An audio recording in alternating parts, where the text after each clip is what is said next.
ছেলেরা শোনো মনোযোগ দিয়া, দোস্ত উচিত তো তোমার কাছেটাই না বলা, বুকে জড়াইয়া ধরে বলা, বুকে জড়িয়ে ধরে বলা।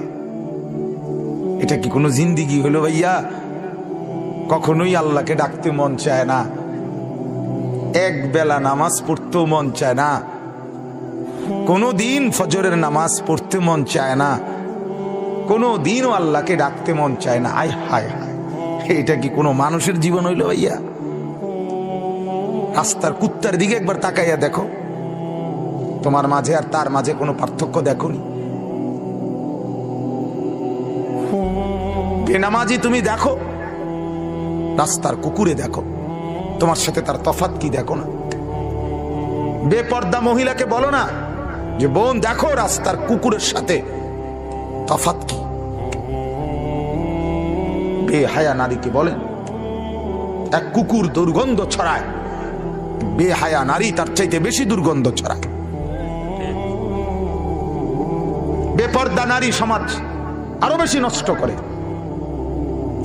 সমাজ নষ্ট করে। যে মেয়েটা বেপর্দা হইয়া অসংখ্য যুবককে নিজের শরীর দেখাইল, আল্লাহর কসম এই সমস্ত যুবকের গুনার সমপরিমাণ পীড়া ওই নাফরমান মেয়ের কাঁধে উঠবে, মহিলার কাঁধে উঠবে, কোনো সন্দেহ নেই। এজন্য বাপ আল্লাহ তাআলা প্রথম এটাই বললেন যে আমার বান্দা বিশ্বাস করো, গোটা জমিন আমি উপযোগী, আমি বানাই দিস। দুই, আল্লাহ তাআলা বলেন এটা প্রতি মুহূর্তে মনে রাখো, চলতে ফিরতে আমার দুনিয়ায় প্রত্যেক দিন প্রত্যেক ক্ষণ, ঘরেও বাইরেও, হাঁটতেও বসতেও, সকালেও রাতেও, একাকীও প্রকাশ্যেও, এটা মনে রাখো আমার কাছে তোমাকে আসতে হবে। হবে কি না বলেন না? কোনো সন্দেহ নেই, কোনো সন্দেহ নেই। সুম্মা তুরাদ্দুন, আল্লাহ বলে তোমাদেরকে ফেরত আসতে হবে।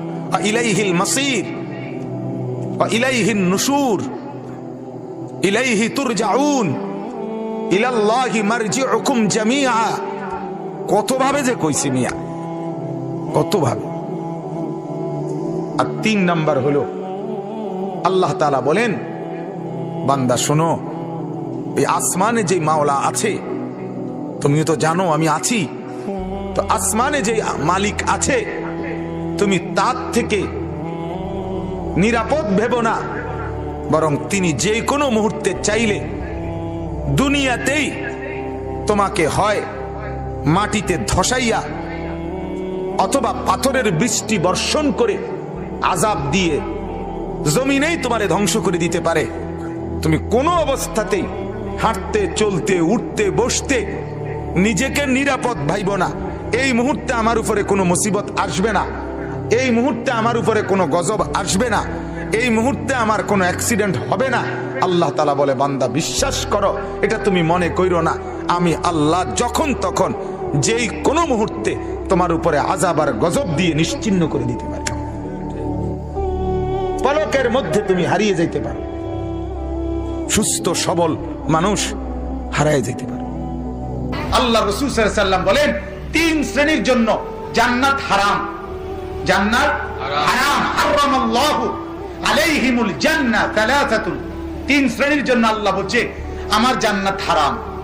এটা যেন এরকম কেউ রাগ করে বলছে তোর লাগা, ফুতেরে কইছে তোর লাগা আমার ঘরের ভাত হারাম, তুই মানুষের বাচ্চা হইলে আমার ঘরের ভাত খাইছে, কথা বলেন না কেন? আল্লাহ তাআলা বলছে তোর জন্য আমার জান্নাত হারাম, তোর দিতাম না কইলাম। কে? 1 নাম্বার মুদমিনুল খামর, যে শরাব মদ পান করে, নেশাখোর। কে বলেন? নেশাখোর। মদ, গাঁজা, ফেন্সি, ইয়াবা, ট্যাবলেট, ইনজেকশন জাতীয় যা কিছু নেশা করে, এই নেশাখোর তুই নেশাই করে যা, তোর জন্য জান্নাত হারাম। খা, তুই খা, আরেক বোতল খা, খা বেঈমান খা, বাবাও খা, দাদাও খা, তোর চাচারও খা, তুই 14 গোষ্ঠী খা। ঢাকায় আল্লাহর নবী বলেছেন, আরে সাংঘাতিক কথা নবী বলছে, নেশা করে যে মান শারিবাল খামরা, এটা আমার বলতো মানে কলজা কাঁপতে। নবীজি বলছে যে নেশা করে মদ নেশা করে যে, সে অচিরেই তার আপনজন, ঘনিষ্ঠ, একেবারে নিকট আত্মীয়, চাচি, খালা, মামি, ফুফি, এরকম ঘনিষ্ঠ সংসারের এমন মানুষের সাথে জিনা করতে উদ্যত হয়। ফাকাদ ওয়াকা আলা খালাতিহি ওয়া আম্মাতিহি। বুঝছে? নেশাখোরের মধ্যে কোনো তমিজ থাকে না, সে আর মা চিনে না, বোন চিনে না,